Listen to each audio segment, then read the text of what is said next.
शंभो गौरा कुलधिरा जाय जंतर महिपाल।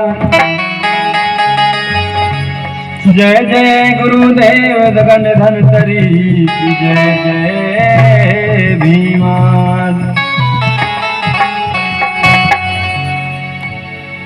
हे परम भक्ति बड़ा प्रेम बड़ा देव और धर्मगुरु कहानी पारी गोपालिंगों से मैं अर्जी करता हूँ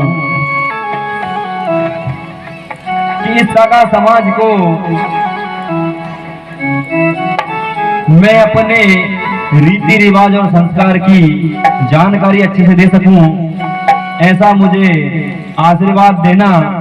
हे नर्मदा दाई, मैं आपके चरणों में आके बैठा हूं, मुझे इतना बुद्धि और विवेक देना कि मैं सागा समाज को मेरी वाणी को अच्छे से समझा और बता सकूं। क्या कहना है बड़ा देव से? जय बड़ा देव जगत शिकारी, जय बड़ा देव जगत शिकारी, जय बड़ा देव जगत शिकारी, जय बड़ा देव जगत शिकारी, जय बड़ा देव जगत शिकारी, जय बड़ा देव जगत शिकारी। आए हैं हम शरण तुम्हारी, आए हैं हम शरण तुम्हारी, आए हैं हम शरण तुम्हारी, आए हैं हम शरण तुम्हारी। जय बड़ा देव जगत शिकारी, जय बड़ा देव जगत शिकारी, जय बड़ा देव जगत ओ शक्ति था पिंडा सेवा सेवा। हाँ तो साथियों, मैं कल पूरी बात आपको बता नहीं पाया कि माता और पिता की सेवा ही सबसे श्रेष्ठ होती है और इस सेवा से बड़ा कोई दूसरी सेवा नहीं है। तो इसी प्रकार गुरु विक्रमदेव राजा वीरशाह जी को बता रहे हैं कि हे राजन, माता पिता की सेवा ही सबसे बड़ी सेवा है। तब राजा वीरशाह राम जी अपने गुरुदेव को संबोधित करते हुए क्या बोलते हैं कि गुरुवर महिमा आपकी और जग में बड़ी महान, और सगा जनों को अपने कर दीना कल्याण। इस प्रकार से वीरशाह गुरु विक्रमदेव से कहने लगे कि गुरु की महिमा अपरंपार होती है। बोले जिस समाज का गुरु होता है वह समाज कभी भटकती नहीं है।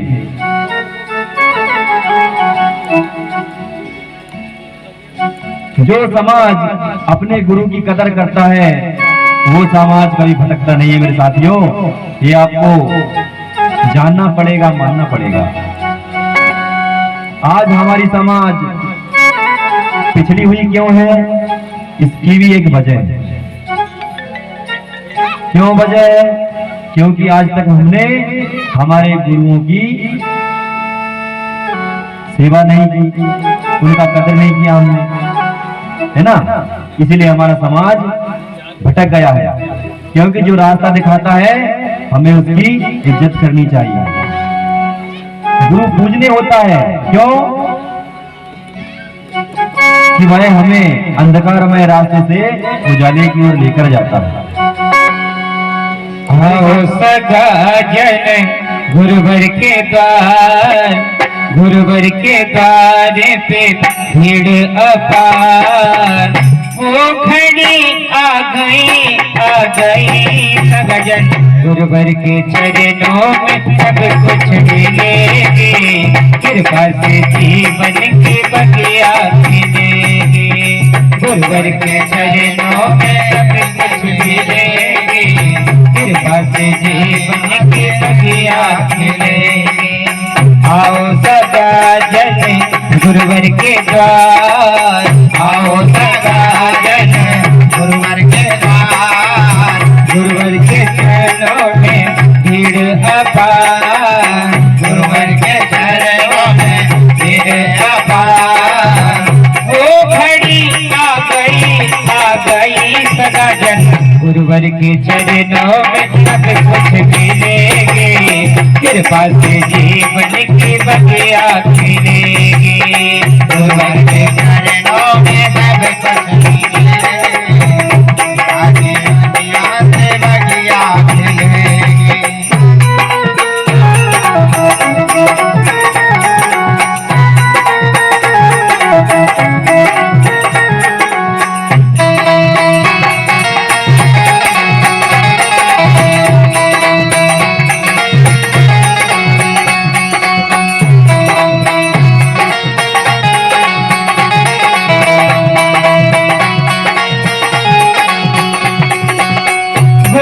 हमको सच्चा राह दिखाते, गुरुवर हमको सच्चा राह दिखाते। खोया पुनेम का मार्ग बताते, खोया पुनेम का मार्ग दिखाते। गुरुवर के चरणों में सब कुछ सगा जन, गुरुवर के चरणों में सब कुछ आगे तो देखो तुम एक बार सदा जन, आगे तो देखो तुम एक बार सदा जन। वो घड़ी आ गई सदा जन, गुरुवर के चरणों में सब कुछ मिलेगी, कृपा से जीवन की बगिया खिलेगी। गुरुवर के चरणों में सब कुछ मिलेगी, कृपा से जीवन की बगिया खिलेगी। आज हमारा समाज हमारे गुरुओं के, हमारे मुठवाल उनके बताए हुए रास्ते से भटक गए हैं, इसलिए आज हम जो है राजा से एक रंग की तरह जीवन जी रहे हैं। लेकिन वास्तविक बात यही है, यदि हम उनके बताए हुए मार्ग पर, उनके बताए हमारे खोया पुनेम के रास्ते पर चले तो कभी ऐसी दरिद्रता, ऐसी कभी गरीबी नहीं आएगी। इसलिए कहा गया आओ सदा जन गुरुवर के द्वार, आओ सदा जन गुरुवर के द्वार। गुरुवर के द्वारे पे भीड़ अपार, गुरुवर के द्वारे पे भीड़ अपार। आज जो यहाँ पर खोया पुनेम गाथा हो रहा है, ये भी गुरुवर का ही आदेश है, क्योंकि आज हमारा सगा समाज भटक गया है। आज देख रहे हैं हमारे धर्माचार्य, हमारे धर्म गुरु यहाँ पर हमारी जो खोया पुनेम गाथा है उसको सुनाने के लिए, ये गुरुवर का ही कृपा है, उन्हीं की ही कृपा है आप सभी यहाँ पर। इसीलिए कहा है आओ सगा जन गुरुवर के द्वार, आओ सगा जन गुरुवर के द्वार। गुरुवर के द्वारे पे भीड़ अपार, गुरुवर के द्वारे पे भीड़ अपार। वो घड़ी आ गई सगा जन गुरुवर के द्वारे पे सब कुछ मिलेगी, कृपा से जीवन की बगिया खिलेगी। गुरुवर के चरणों में सब कुछ मिलेगी, कृपा से जीवन की बगिया। अरे गुरुवर के द्वारे पे सब कुछ मिलेगी, मन की बगिया खिलेगी। गुरुवर के द्वारे पे सब कुछ मिलेगी, कृपा से जीवन की बगिया खिलेगी। मुठवाल गुरु का सेवा सेवा। बहुत बहुत धन्यवाद भाड़ीबा जी, आपने अपने मुखारबिंद से इतनी सुंदर बात मुठवा गुरुओं के बारे में जानकारी दी।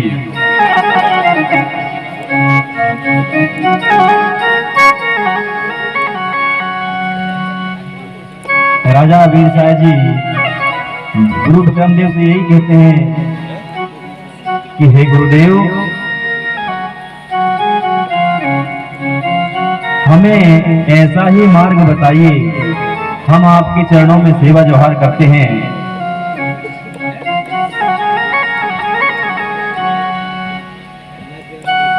तो राजा गुरु विक्रमदेव राजा वीरसाज से कहते हैं कि हे राजन,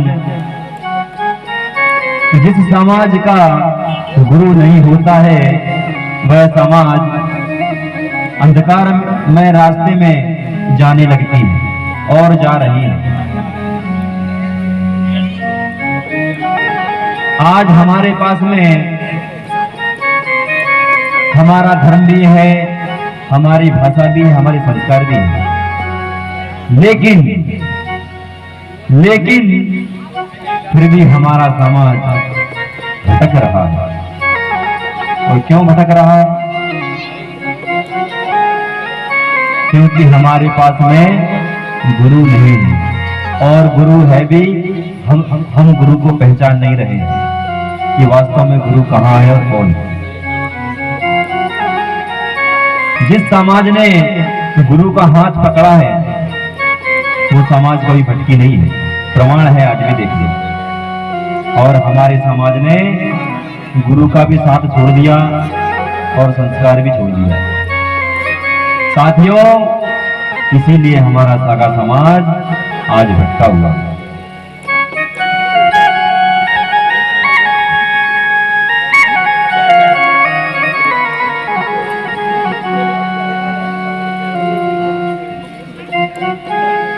गुरु विक्रमदेव इस प्रकार राजा वीरसाज जी को बतलाते हैं। क्या कहते हैं कि गुरु पारस का पत्थर है और हम लोहा बन जाएं। गुरु पारस का पत्थर है और हम लोहा बन जाएं। अगर गुरु का संग मिले तो हम भी सोना बन जाएं। तो मेरे साथियों, आपको जरूरत है सोना बनने की, आपको जरूरत संगत करने की। जब तक गुरु का साथ नहीं होगा आप लोहा के लोहा ही रहोगे।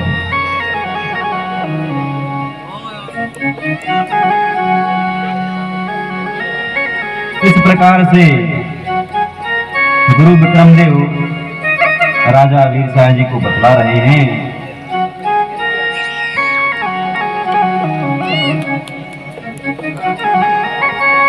राजा वीरसाज जी कहते हैं कि समाज ने अपने गुरु की बात नहीं मानी, अपने गुरु के मार्ग पर नहीं चला, उल्टा अपने गुरु का विरोध किया।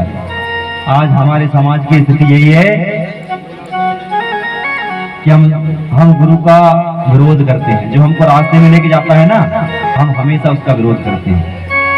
हमने उसका सम्मान नहीं किया, उसकी बातों को हमने आज तक हमारे दिमाग में बैठाया नहीं। इसीलिए हमारा समाज आज भटका हुआ है और दर दर की ठोकरें खा रहा है, क्योंकि उस समाज के पास गुरु नहीं है, और है भी तो उन्होंने गुरु के हाथ कभी पकड़ा नहीं। गुरु होने के बाद भी आज तक गुरु का साथ कभी गए नहीं, है ना। इसलिए आज हमारा समाज जो है भटक रहा है।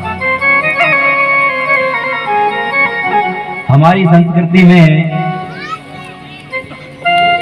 3 अंक को शुभ माना जाता है। कल हमारे गुरुजी बता रहे थे कि 3 का जो आंकड़ा है लोग बोलते हैं बेकार होता है ना। 3 तिगाड़ा और काम बिगाड़ा, यही बोलते हैं ना।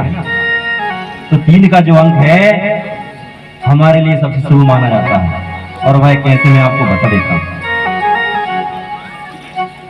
कि माता पिता और गुरु इनका करो सम्मान, और ये तीनों ही है देवता और कोई नहीं भगवान। जिसने माता पिता और गुरु के चरण पकड़ के रखे उसके ऊपर कभी कोई विपदा नहीं आती। मेरे साथियों, आप इस चीज को प्रैक्टिकल कर लीजिएगा। मेरी बात को मत मानो, पहले प्रैक्टिकल कर लेना। जिस व्यक्ति ने भी, जिस सज्जन ने भी माता और पिता के और गुरु के चरण पकड़ के रखे हो, उसको किसी के चरणों में जाने की जरूरत नहीं है। कल मैंने बताया था, हमारे गुरुजी बोलते हैं कि लाख करो तुम मंदिर पूजा और तीर्थ कर लो 1000। लाखों से कर लो मंदिर पूजा और तीर्थ भी कर लो 1000, अगर माता पिता खुश नहीं तो सारे तीर्थ बेकार। ये प्रमाण है साथियों। अगर आपके माँ बाप खुश नहीं है तो चारों धाम की तीर्थ यात्रा कर लो, कभी सुकून नहीं मिलेगा। और अगर आपके माता पिता खुश हैं तो आपको कोई तीर्थ जाने की जरूरत नहीं है, आपको चारों धाम की यात्रा घर में हो जाएगी। ये प्रमाण है, लिख के रख लेना आप मेरे से। तो इस प्रकार से गुरु विक्रमदेव कहते हैं कि 3 अंक हमारे लिए शुभ माना जाता है। वह कैसे माना जाता है? आप लोग बोलते हैं 3 तिगाड़ा काम बिगाड़ा, ये तो साला बेकार हो गया। और गुरुजी बोल रहे हैं 3 अंक सही होता है ना। उसका प्रमाण ये है कि आप लोग अभी कल ही महिलाएं थालियों में थाली सजा के जा रही थी, कहाँ? शंकर मंदिर में। वहां नंदी महाराज को दूध क्या पानी पी रहे थे ना, तो थाली में बीलपत्री दिख रही थी। उसमें कितने पत्ते होते हैं बीलपत्री में? 5 तो नहीं होते कि 4 होते हैं? 3 पत्ती होती है। अगर 3 अंक खराब होता है तो मेरी माताएं बहनों, वो बीलपत्री को मत चढ़ाना, क्योंकि उससे तुम्हारा काम बिगड़ जाएगा।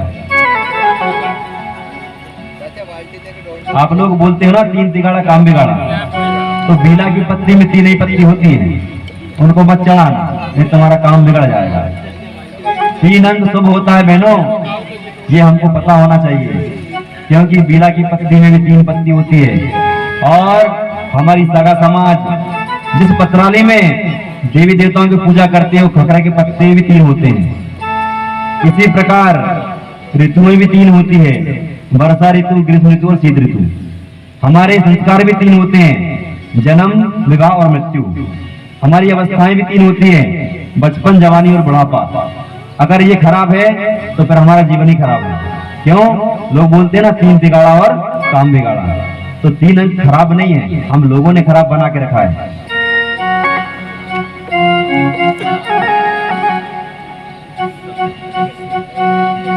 इस प्रकार से हमारे गुरुजी बताते हैं कि 3 अंक हमारे लिए शुभ होता है। आप मंदिरों में जाते होंगे, वहां त्रिशूल भी दिखता है, उसमें कितने शूल होते हैं? 3 है ना। भोलेनाथ के हाथ में त्रिशूल देखा है ना आप लोगों ने, उसमें कितने शूल होते हैं? 3।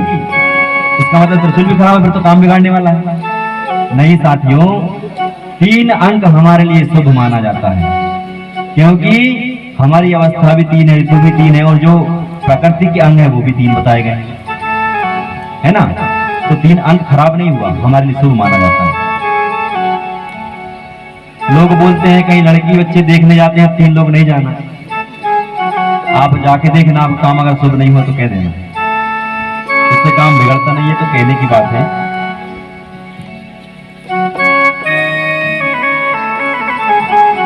तो हमारे गुरुजी कहते हैं कि माता पिता गुरु इनका करो सम्मान, ये तीनों है देवता और कोई नहीं भगवान। जब हम पैदा होते हैं तो सबसे पहला गुरु कौन होता है? हमारी माता। हमें चलना सिखाती है, बोलना सिखाती है, बैठना सिखाती है। तो हमारी सबसे पहले गुरु कौन हुई? हमारी माता। और उसके बाद में जब हम बड़े हो जाते हैं, पाठशाला जाते हैं, तो सेकंड नंबर में दूसरे गुरुजी का नंबर लगता है। माता पिता गुरु का करो सम्मान, है ना मेरे साथियों। आपको याद रखना पड़ेगा, हमारे लिए हमारे माता पिता ही भगवान हैं। क्यों? कि उन्होंने हमको जन्म दिया है।